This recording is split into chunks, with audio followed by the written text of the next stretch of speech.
This is TV3Newday, and yes, we have been telling you that today we have a special guest in the studio. There's a lot to talk about, and this young man in particular has been championing a cause along with a number of people in, of course, the case of Ghanaians and ensuring that the country is fixed. And so at this point, if I mention that hashtag, then you understand where we're getting to. We have a Fix the Country convener here in the studios with us, Mause Oliver Barker-Vormawor. And he is, of course, a Cambridge Africa PhD student at the Faculty of Law, also a governance advisor with significant law and policy expertise in various African countries, in the United States and within the UN's nation system. And at a point, he also served as a constitutional researcher and access to justice advisor to Ghana's Constitutional Review Commission. Remember when it was put together back in 2010. And so there's a lot that we're going to be talking about.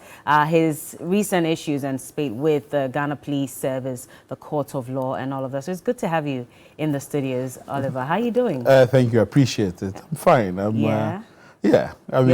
I'm rejuvenated. You're rejuvenating. Why? Activism ages you, know. It does? Yes. So that's how you're getting all the gray sometimes already? I have to spend a day at the spa, exfoliate. I see. Life is good for you then. Life has to be. You have to find a way to make life more interesting, I think. Fix the Country. How's it going? Couldn't be better. Couldn't be better. I think that one of the things we've managed to do is stay unconventional, try to avoid the patterns of...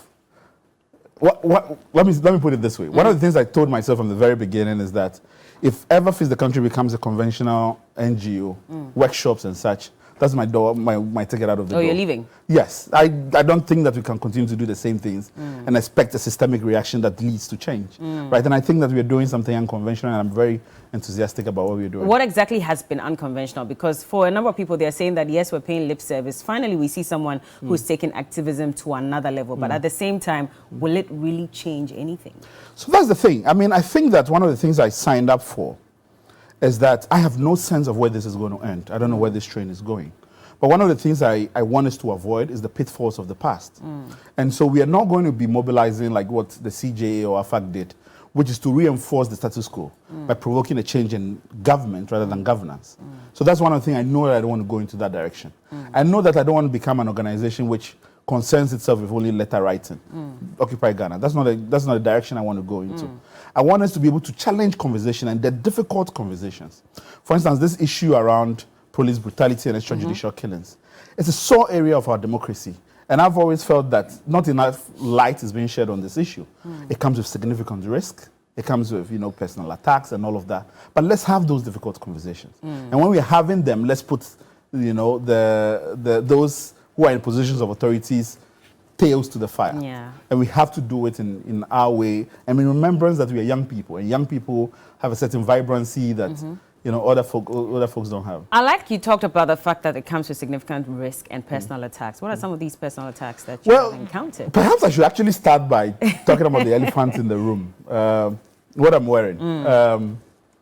Yesterday I received, the grandmother of Macho Kaka from Ejura. Okay. She led some women in their family to just come and thank Fix the Country for the kind of work we brought to bring attention to the death of a grandchild, and also to the victims of Ejura, and I'm very appreciative of it. I promised that I'll wear it in my next interview, and so that's what I'm doing now. I see. But one of the things we understood from the very beginning is that for me personally, when I started, deciding to become more active in commenting on Ghanaian policy issues and politics, I started first by, doing the convention. I was on Newsfile a couple of times. Yeah. And being academic about it, right? And I've come to understand that the system loves that, right? Like you diagnose the problem, you talk about it, and then we all go home. And the next day we wait for the new show, and then we go home. Yeah. But we decided that, okay, let's directly mobilize. Let's say that, okay, we are trying to bring the people together in a way in which we can, synergize our collective efforts in trying to see whether that shakes the system a bit in a different way. And so that's what we started trying to do. And then you saw immediately what happened to Macho Kaka being beaten up and he killed. Then we saw what happened at Ejura as well. Right? Like those are people who have lost their lives in the belief that, well, if this is a democracy in fact, and people can say, we demand justice. And one of the ways in which we express ourselves in a democracy is going on the streets. somebody told me something about, when you take our constitution, for instance, right, and our laws, there's every problem we have, the law tries to find a way in which you can seek redress. Yeah. But despite all these mechanisms, it still provides for the right to demonstrate. Why? Because the demonstration is not a particular remedy. It doesn't bring anything. If you go to court, you know the court will give you judgment. If you petition a body along the law, but why is demonstration a means of expressing itself? It's because it's the recognition of democrats that democracies have moved not through the formal institutions. And playing by the rules doesn't necessarily move history. It doesn't. It doesn't. Like if you look at all the rights people have gained across the years, the women's right to vote, it didn't come through the normal processes, right? It came from being on the streets. And in fact, a lot of the times where a right has been won through the courts, it is very under-enforced. Let me give you an example. When you take the right for people in the diaspora to vote, like we've talked about the people, representation of people's rights for like forever. Nothing is done about it. Okay? Take the right of disability persons and ensuring that every public institution has disability access. Nothing. Take women's rights, for instance. The affirmative action bill has been pending forever. Even though in 1992 the Constitution provides that we need to put this in place. So if you're waiting on the formal structures to work, it's not going to work. But the ways in which we are mobilizing through the streets and trying to get to, activate that sort of concern, and yes, we need to have more. We demand different. It's definitely going to provoke attention. Definitely. It's going to get people a bit riled up, uncomfortable. And I love the fact that people are uncomfortable. You love that? I love the fact that... Even if what you're asking for is not embedded in the Constitution. And I'll cite just a recent letter that you wrote we'll get there. To the Ghana Police Service. Yes, we'll get there. And I love the fact that, because if those in a position of authority are so unconcerned about advocacy, we are doing something wrong. Right? Like if they're, in fact, a lot of times when I see civil society organizations organize workshops and the keynote speaker is some politician, and I'm like, why is this person come to moralize to you? Like, right? Like it doesn't, I don't want them to be comfortable with our advocacy.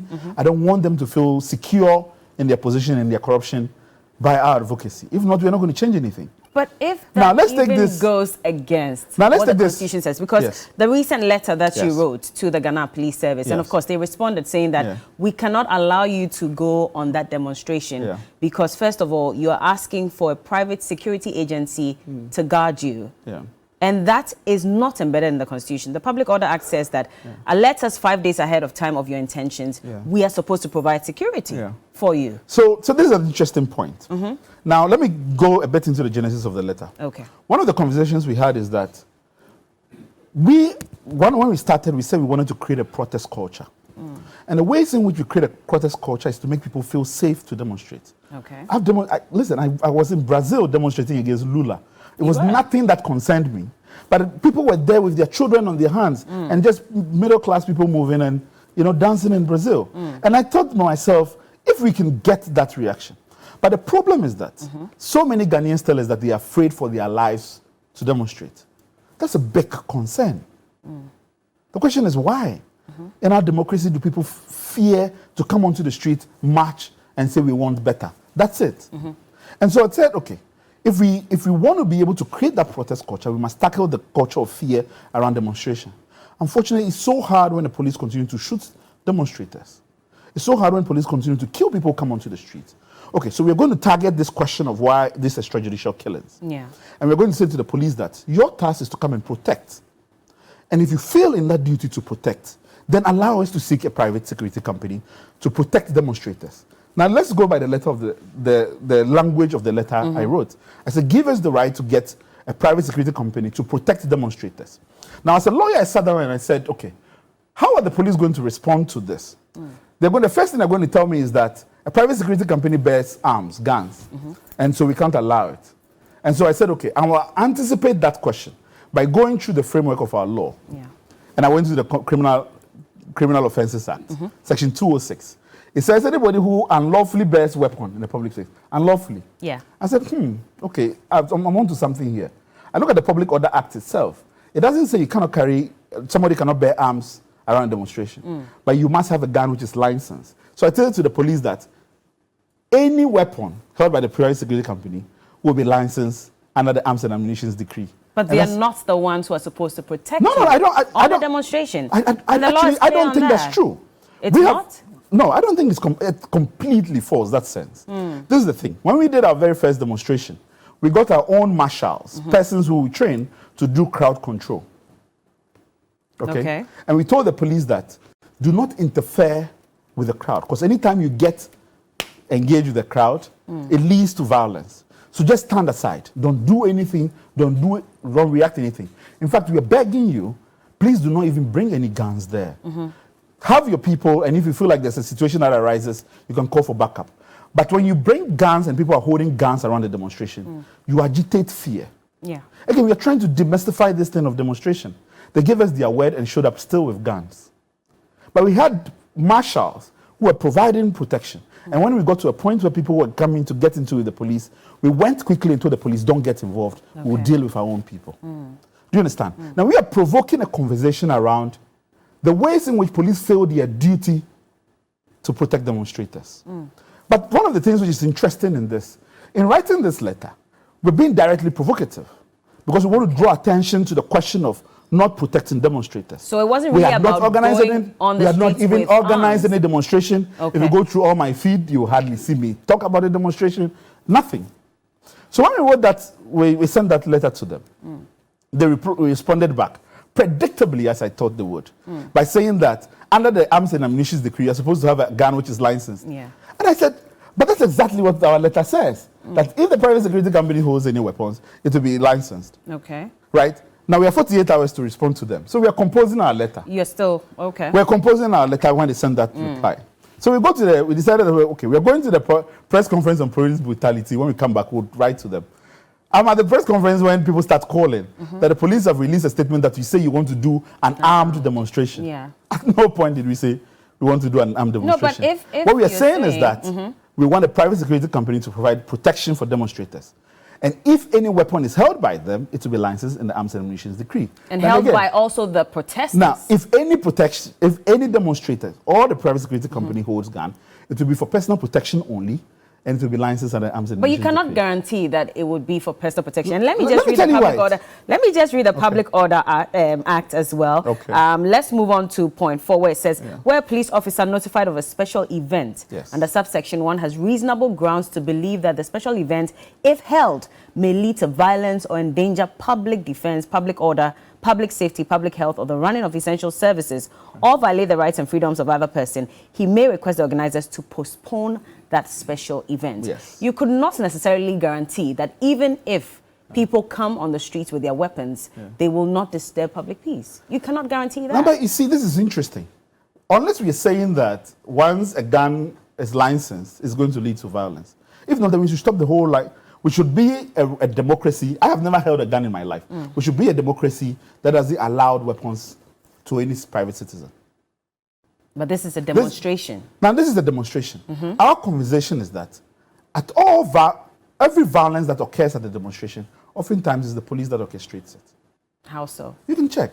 Every time where you've never seen anybody at a demonstration shoot a police officer, you can check in our history. But they have stoned the police officers. And we've been told in the law as well, criminal offenses that says that whereby, if you stone, that is already a crime. Yes, in a situation whereby persons are using guns on you, I think that the minimum a person can do is to take a stone and hurl at a police officer who shoots at you. I genuinely believe so. I believe that the person has a right to their liberty and they have to protect it at the cost of their lives. And if you have an institution that is supposed to protect demonstrators, shooting at demonstrators, there's a problem. And if we are not honest enough to have that conversation, then there's a problem. Now, one of the things I did when that conversation came out around this, I know that legally there's nothing which precludes the conversation we had and what we want to have. Even if this was in fact the true demonstration we wanted to have, which wasn't. But what I did was that, I'm not a PR person, I'm a legal person. And as a legal person, my first thing was to look at the law and draft a letter that conforms to law. Now, as the thing go around, I'm like, there's a lot of misunderstanding and misapprehension about this. So I'll say, I'll take the fall. I did it, and I'm sorry, and we apologize. And I make that apology because I understood immediately that not everybody understood the kind of conversation we wanted to have. And I don't want to drag it into, nitpicking and whatever it is. Let's just have that apology. And people understand that we're trying to do something here. Which is to prick the minds to prick the minds of people so we can have a genuine conversation about police violence. Now, if this is a missed opportunity, and that intentionally, deliberately so has been put to say that we wanted to organize, because if you say we want to organize an armed demonstration, it means that I'm providing weapons to people or whatever it is. But there's nobody in this country who said he's been invited to a demonstration, and there's nobody who I've had a conversation with that bring a gun to a demonstration. You don't necessarily have to provide the arms. If you're saying that now, the police should allow for even people to if come you wanted to invite people to bring arms to a demonstration, at least we'll be having the conversation in the public already. Okay. Okay? That's the first thing we kind of want to tease out. But let's not belabor the point. I think for me, the most important thing is that we try to provoke conscience on this issue. And hopefully we'll get further opportunities to have that conversation. Do you think you have done that? Because even one of your members came out and said that he was not even aware of this letter asking that the police service... You're talking about Captain Smart. Of course. So, you know, one of the things I've come to realize is that a lot of times when we're trying to move conversations around democratic reforms in this country ahead, there's so many people who call themselves fighters or freedom fighters, all kinds of stuff, and dump a beret on their heads and use that kind of militarized language. But in fact, these are persons who are afraid of attention and immediately get scared. And that's fine. It's allowed in a process where the state is particularly violent. Okay? But I'm a lawyer, first of all. Okay. And one of the things is that, and that letter, in fact, when the thing came out, and the police says, I was organizing a demonstration and put my name, I first came out and said, this is a joke. And the reason why I did that, there was a letter written where we had 3 individuals who were named as organizers. And I was signed on as a lawyer to the organizers. At no point would you name me as the organizer. But again, we are belaboring the point. Who wrote that letter? I did. You wrote that letter? Yes, as a lawyer for them. Now, one of the things I would never do is never send a letter in a person's name, claiming, and the person has not given me an authority, and the person has not had an opportunity to review it. So Captain Smart reviewed it? I would never do that. Did Captain Smart review it? What I'm telling you is that as a lawyer... I'm asking you because he says he never saw that letter asking One of the things I did when I saw him having that conversation... Yeah. One of the things I did when I saw him having that conversation was that I just put up a picture of our conversation. I saw that. And that's it. And I'm not going to comment on it further. Because for me, it's important that...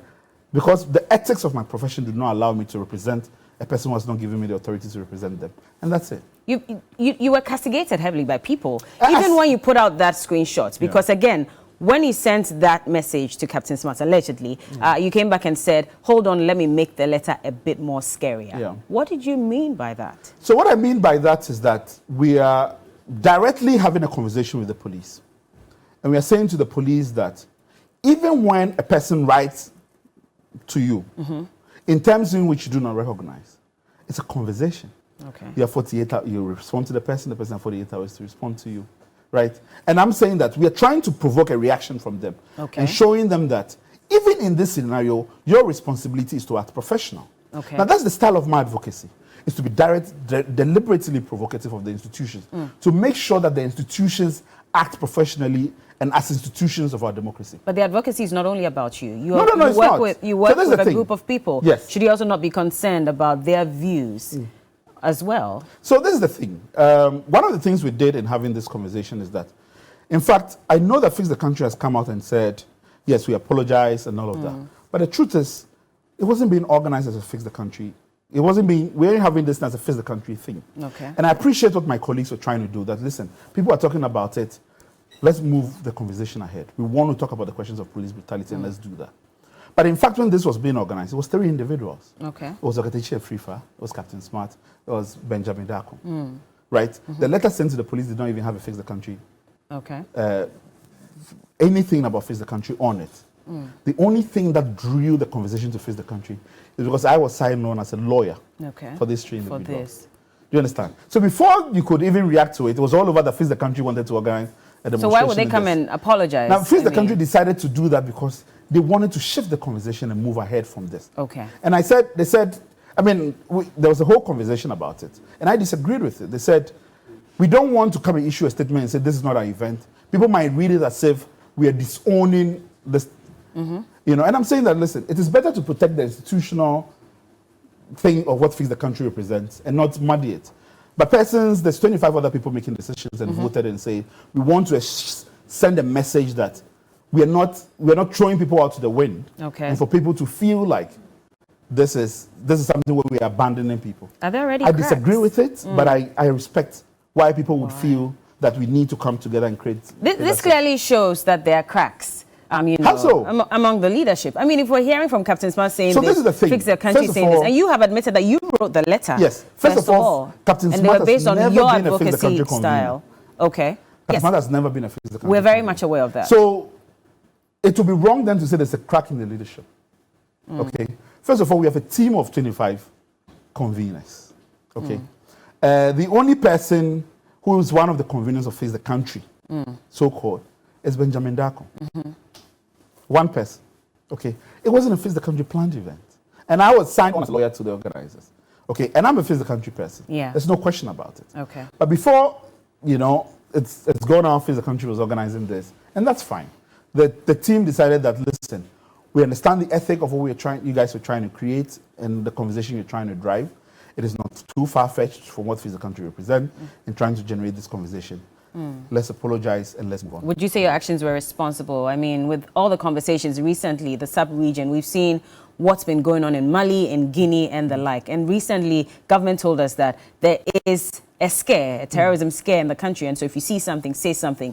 Around the same time, do you think it was responsible for you to write such a letter indirectly inciting people to hit the streets and protest, maybe with weapons? So I think that one of the things which is quite important to me is that in so many places where terrorism conversation starts having, one of the things that drives the terrorism fervor up is missteps by the state.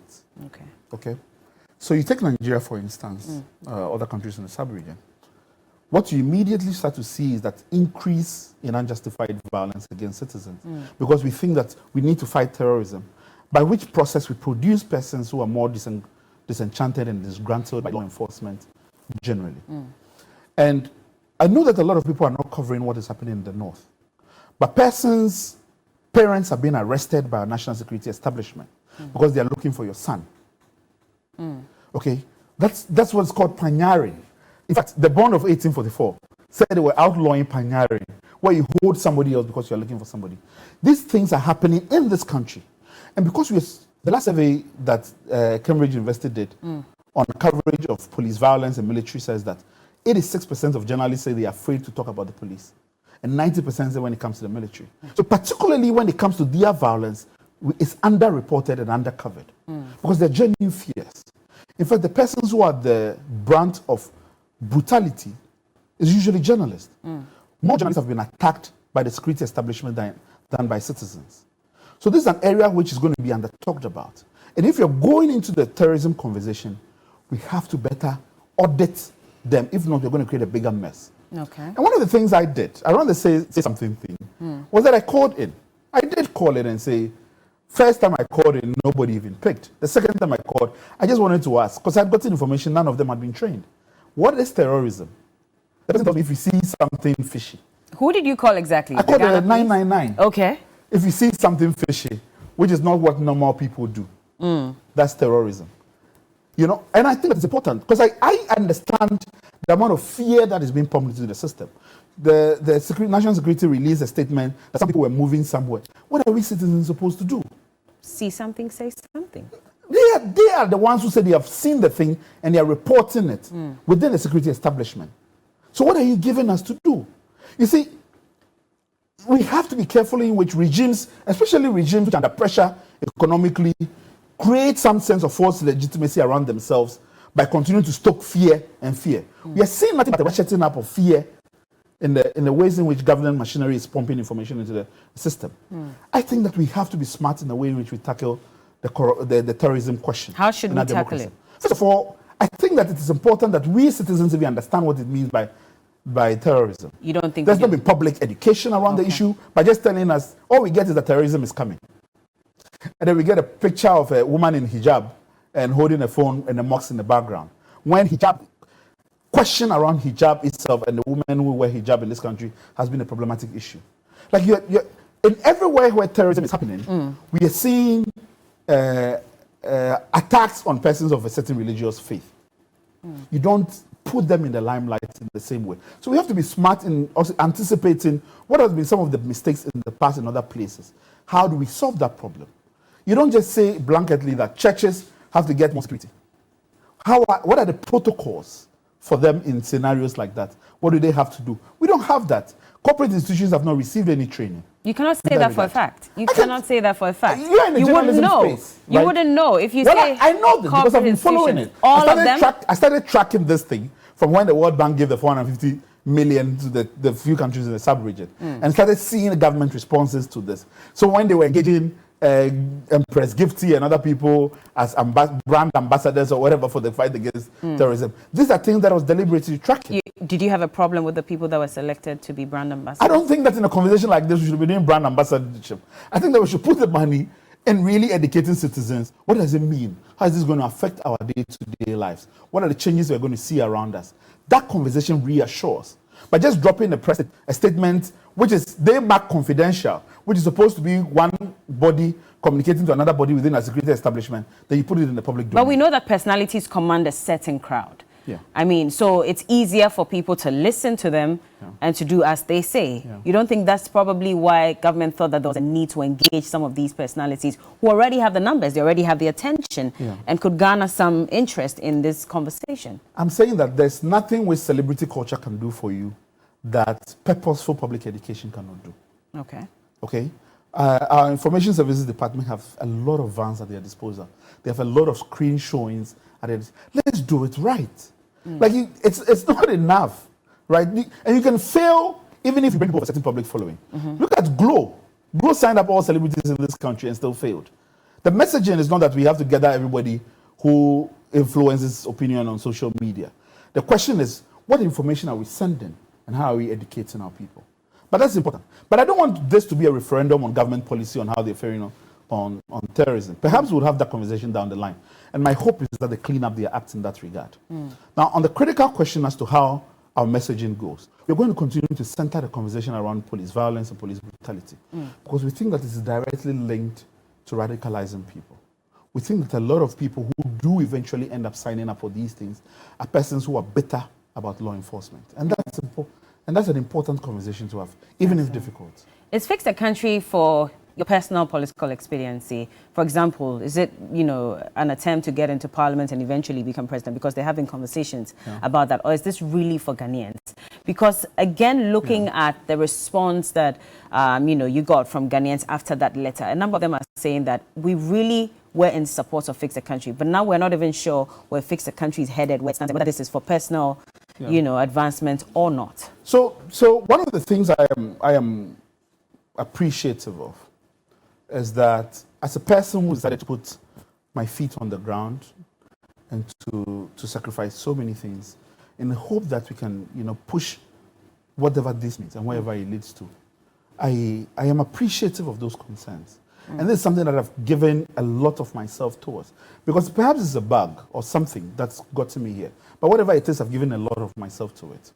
Now, if at any point, include now, it becomes clear that my presence or my association with Fix the Country doesn't promote and push what it wants to do, I'll happily step aside. In fact, my family would love for me to do that. They're not happy with you being in the limelight. But are you doing this because you want to be president? First of all, I've said that I'm not interested in elective office. Okay. I have no intention of contesting for parliament. I have very little intention of contesting for presidency. In fact, as we sit here. Okay. And I've said this so many times from the very beginning, that it's not about elective politics. I definitely want us to be able to move and change the status quo in a particular and pragmatic way. And I've always said this consistently. The thing is that everybody, first of all, people say to you, why would you be doing all of this but for the fact that you want to get into an elective position? And I understand that sentiment, because why would anybody put themselves through all this risk? Why would anybody do this? But I honestly, I wish I want to stop as well. Right? I wish you could stop. I wish I could stop as well. And the reason why I say this is that it is not for, I've gotten into this space not because I'm looking for something concrete or financial from it. Because something sits within me which feels like there's something not right in the way we're going. I said, okay, as long as I live, I'm going to give 10 years of my life to try to push this. Hopefully by that time, a lot more people join the process. And if not, you're going to step Then we tried. Okay. I want to be able to get to a point in my old age and said, God, I pushed, that I gave myself to trying to make this country better. And that's what motivates me at the end of the day. But yesterday, I was lying there and thinking through it, because over the past 1 week, I've been very unwell. And so I've been mainly indoors. Okay. And unwell because of the pressure? No, I've been unwell because of malaria. Health. Okay. And, I'm just thinking to myself, is it worth it? Is that what you're asking yourself? Right, I ask myself that question all the time. And it's only human to ask yourself that question. Is it worth it? And then yesterday, a young man sent me a message. And he says, he works as a security guard. And he bought a motorbike for a young biker who uses it for his work and gives him something. And then the guy saw the police people beating people up and took his phone and videoed it. And the police persons arrested him on Thursday. And he's been kept in cells. And he'll be going to court today, this morning. So please, I need your help. And I saw this thing and I wrestled myself, because people are telling me, all my friends within me are telling me that, listen, you can't save the world and you can't rush to everybody's thing. And so then I started shopping it around all the legal platforms I can find to see if I can find somebody who will go and defend this person. And I just couldn't find anybody in that moment. And in that moment, I had the biggest crisis in myself that, you know what, I am questioning, is it worth it? And I'm looking at the real situation where the person is videoing police violence. There's nothing that prohibits a person from videoing. I've known journalists who have been attacked by security forces, and nobody's taking this issue up. When I was arrested, the whole country lost its mind that I was being kept for beyond 48 hours. Beyond 48, yes. But I met several people in the cells who had been there for 2 weeks and not been taken to court. There's somebody who was arrested on Thursday. He's been taken to court on a Monday. This is a story that goes before a judge, and the judge doesn't even blink an eye and just remands. So I don't know. I am also caught in this conflict where sometimes I wonder to myself, is it worth continuing this, or do I just keep pushing? But in the same period as well, one of the things I've been encouraged by is I've received enormous letters from people. People just writing to me. It's surprising. And maybe over time I'll start putting up some of the letters I'm receiving from individuals about what our advocacy has meant to them and what we are doing. Perhaps I'll just close my mind and focus on that. That whatever it is touching the people. And for those people who say that the country is bad, but we think that what you are doing is projecting that you might have some parliamentarian ambition and presidential ambition. And not even that. So we should start fighting you now. Maybe even personal gains as well. You're using this as bargaining power for your personal I have no gains, interest. None of that. Listen, but that's the thing. I don't know how much more I can assure people that if I'm not going to accept any political appointment. In fact, I've said that, yes, if I was going to accept any political appointment, it has to be a process that leads to a new constitution. Because I believe in the constitutional ethic and the new that our democracy can be reformed by, putting in place proper ground rules. But as to elective office, I'm not interested in it. But one of the things I want to say before anything is that if we as a people continue to remain docile, continue to leave things as we are, it's not going to be me. There's going to be 1,000 other people who are going to ride whatever it is and get themselves into elective position and continue the same abuse. In fact, we know that the vast majority of people who are criticizing this government are looking for an opportunity to get in and do the same. It doesn't serve me in any way, and I'm not in need of it.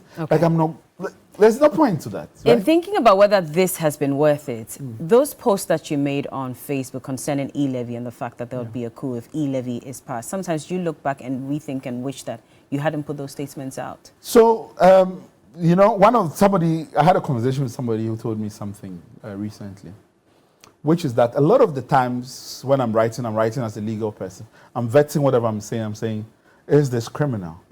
Yes, I'm trying to provoke, okay? Is this criminal? And I said no, and so I put it out. And the person is saying that you're not only having conversations with the security establishments, with general Ghanaians. And so I've said that, one of the first things I said in my public statement is that one of the things we're continuing to do is that we're going to continue to make mistakes. Sometimes our language would please half of the people and turn other people away. But we have to continue to learn how to choose the kinds of words that bring people together. Sometimes I've made that mistake. Have you made that mistake? Yes. With that statement about the coup? No, I don't. Do you think it was a mistake? In particular regard to the coup, I made that statement. Yes, it's not criminal. But to the extent that it made people feel like, we don't know what it's not this criminal. is about. if you say that you're going to stage a coup. I mean, I'm it's in saying the if I say Constitution that if you say you're going to usurp the powers of the ruling government, that's a you see, that's the thing. That's an interpretation that you're putting on it. No, I'm just reading what the law says. I'm saying that if this e-levy passes, I'm going to do the coup. Yeah. Okay? And I'm saying that. I have used the word coup in my write-up for so long. From the very time when Face the Country started trending on Facebook and the government appointees started saying, Face the Country is operating with a coup d'etat mentality. I was like, I need to take this, wrestle this language of coup from them and transform it. And so I've been using it in so many different ways. Now, in this particular state way, the state decided to arrest me. That's fine. But the most important thing for me is that I want my day in court.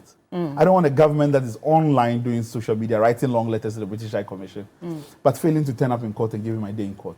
That's all. Okay. But for me, the most important thing is that we need to be clear in our intentions. The reason why when we wanted to do a first demonstration and the state went for a perpetual injunction and we didn't defy it and we didn't go into the streets is because we are very mindful of making this a non-violent and peaceful and law-respected They lined the process. Independence Square with all those... Oh, they did. But we just were to prevent you from we were in the streets. Supreme Court. Is that probably not why you didn't hit the streets and not because you didn't want to? Not at all. We made it very clear. I mean, I think even before they did that, I was on Newsfile actually. The Attorney General came to say that we can treat the thing as expiring in a number of days and whatever. I said no. As long as the order is a perpetual injunction, if we don't go to the Supreme Court and overturn it, we're not doing anything. Okay. And that's what we waited and did. Okay. And we'll continue to have that.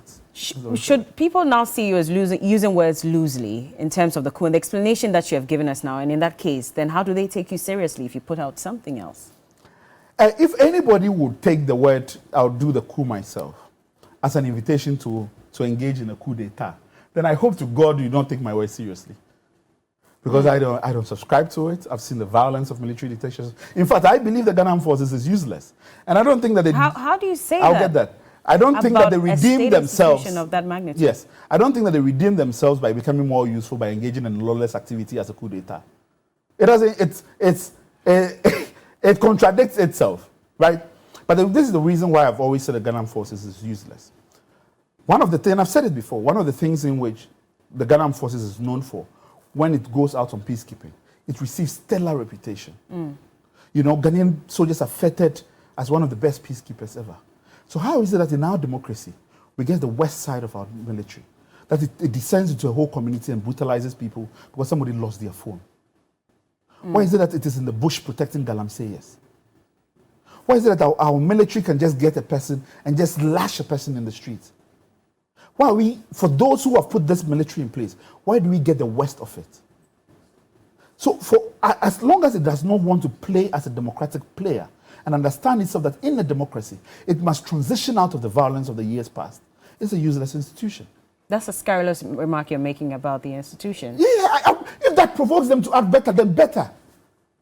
Do you understand what I'm saying? Like, if my saying that the Ghanaian Forces is useless provokes them to become more democratic, to show a human face to Ghanaians, to better become a democratic player, then I am up all for it.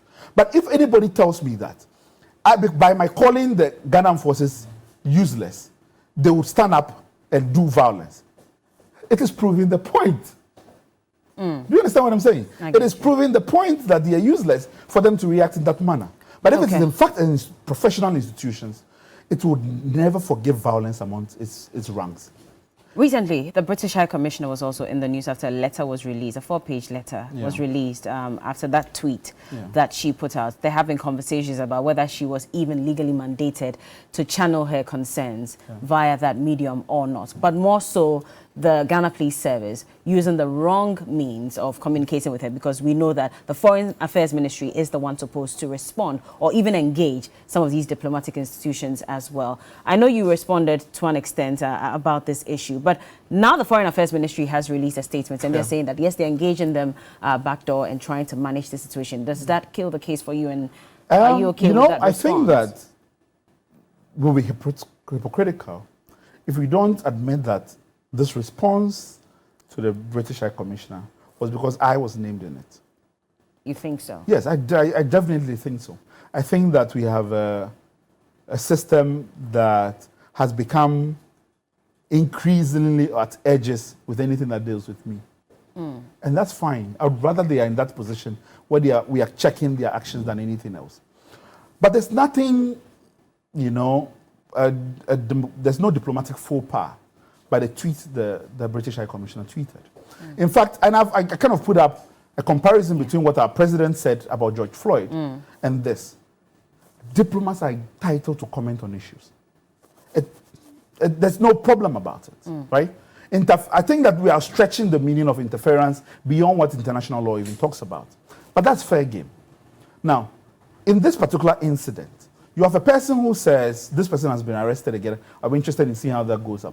As a person who trained as a diplomat in Ghana, our diplomats are entitled to make those comments. Even if it's filled with innuendos, like some people have said. The best way for a diplomat to comment on anything is with innuendos. It is? Yes. Even if that causes diplomacy par excellence. But what if that also causes disaffection for the ruling government, which is the concern that a number of other we have to evolve beyond this thinking of we don't want to make a government look bad. Our whole policing establishments have gotten into this mind framework that to the extent that even when they're not receiving any money to feed inmates, they release a statement claiming otherwise. And when we put in the right to information request, they refuse to answer. I do not understand why our institutions feel like they have to serve a government. I don't understand it. But in this particular case now with the British High Commission, the Inspector General of Police goes off and issues a 4-page letter. First of all, the language of that letter. Okay? Now just compare, you're talking about innuendos. I wish he had even communicated in innuendos. Was that bad? Oh my goodness. I have never seen a letter more immature than this. It was immature. It was deliberately immature, I think. That's the IGP. You see, we have to lose this thing. Right? I don't know whether it's a cultural thing that we have as to whether or not persons in a certain level of authority cannot be immature. No. We have a president who is condoning using national security forces to attack a citizen in our republic. You cannot say that. This is an impeachable offense. That he's the one that is using them to attack. You can't say that for a fact. Listen. Oliver. This regime has denied almost everything that exists under the sun. But he has never been able to comment on that. Why? Well, I cannot independently verify that. Well, I am saying so. I dissociate from it. That this president has used national security forces in a way to undermine our democracy. We cannot independently. That is an impeachable offense. Now, if I'm speaking about this president, who I have come to believe that we have a moral duty to make sure that he's impeached, I'm not going to mince words about it. He should be impeached. Yes. It's a democratic measure that exists in our democracy to tackle these kinds of issues. And so when he's acted in a particular way, the impeachment, in fact, is the trial for the president. Because the law gives him immunity. The only ways in which he can be held to account is to hold a trial in the People's Assembly. And that's the impeachment process, to see whether this thing works. Because we have tried every other means. When the Sir John funeral happened, we petitioned the police and said, investigate this. And we told them that, yes, under the Constitution, the president has an immunity. But the immunity is immunity from prosecution, not immunity from investigation. So investigate him now. Once he leaves office, we have 3 years to prosecute him. Then you can prosecute him then. They told us, as long as the president's name is in this thing, we'll not even look at it. That's what they said to you? Yes. Tell me, is this a democracy? So yes, the only means to check a president who is so lawless is to initiate the impeachment process. Okay, but let's come back to the IGP. So the IGP issues this letter. The Ministry of Foreign Affairs comes and says, you know, there's an ongoing conversation between IGP and the British High Commission, so we want to mediate. No, you have lost the point. You are the sole persons who can communicate on behalf of this republic with foreign missions. Okay? Your job is to tell the Inspector General of Police that, no, you misstepped. If you have any concerns, you have to speak to us. So you would have wanted them to state that in that statement? The police statement? Calling out. No, you're talking about the foreign affairs. Yeah, the foreign affairs. They should have been clear that we think that the Inspector General of Police should respect the authority of the Ministry of Foreign Affairs to engage the diplomatic missions on behalf of Ghana. They may have done that privately. So then why issue this public statement? To douse the fire, Because one of the things I've said is that the letter the police issued wasn't directed at the British High Commissioner. Because they sent the letter privately. They marked it restricted. Yes. And then when they finished, they released it in the public domain. They weren't communicating with the Ministry of Foreign Affairs, the British High Commission then, because they've already done so. So who are they communicating with is the bigger question. Now, these are persons who have not shown up in court to bring any charge. The last time, that very day the letter came out, was the day the judge says, at the next agenda date, if they don't come, she's going to throw the case out. Yeah. But they go in there and says, since you talked about motoring offense, let us tell you about treason felony. And then I'm like, okay, if you have all these things, stop the public lynching. Come to court, give me my day in court.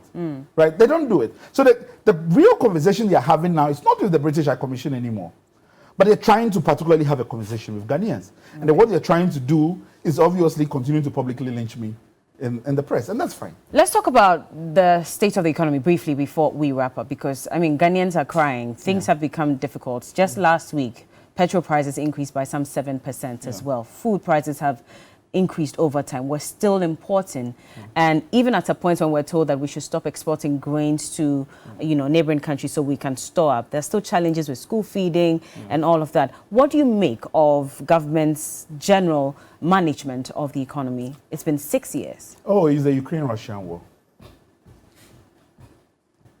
I mean, are you saying that you agree to that, or are you? It can only be the Ukraine-Russia war. I mean, and at this point, I think the only option left for Ghanaians is that we pray. Let's raise a prayer point. That's all we can do? Yeah, I mean, now the cathedral is being built for us. Let's go in there and pray, Because Ghanaians say they don't know what to do.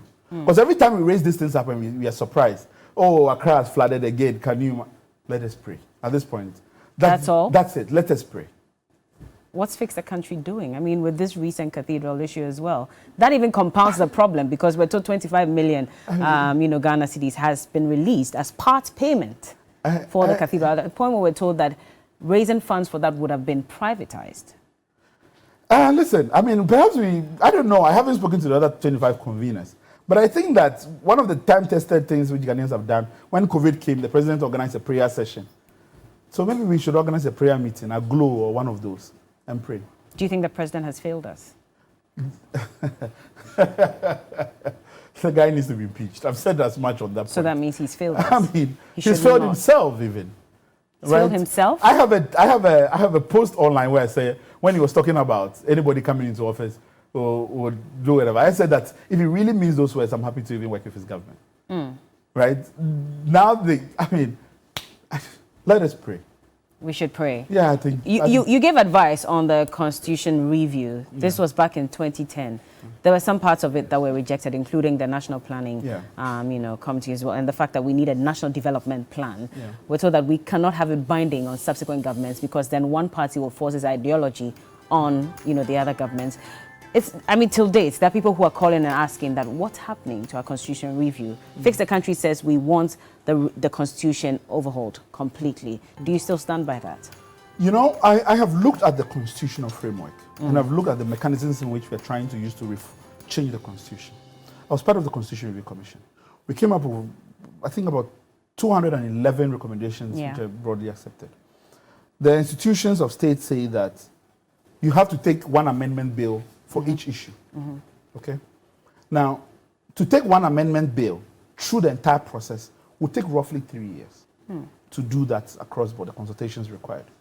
To change to make 211 changes to the Constitution, that would give us 633 years if you're doing them back to back to back. Okay? With as many referendums to go.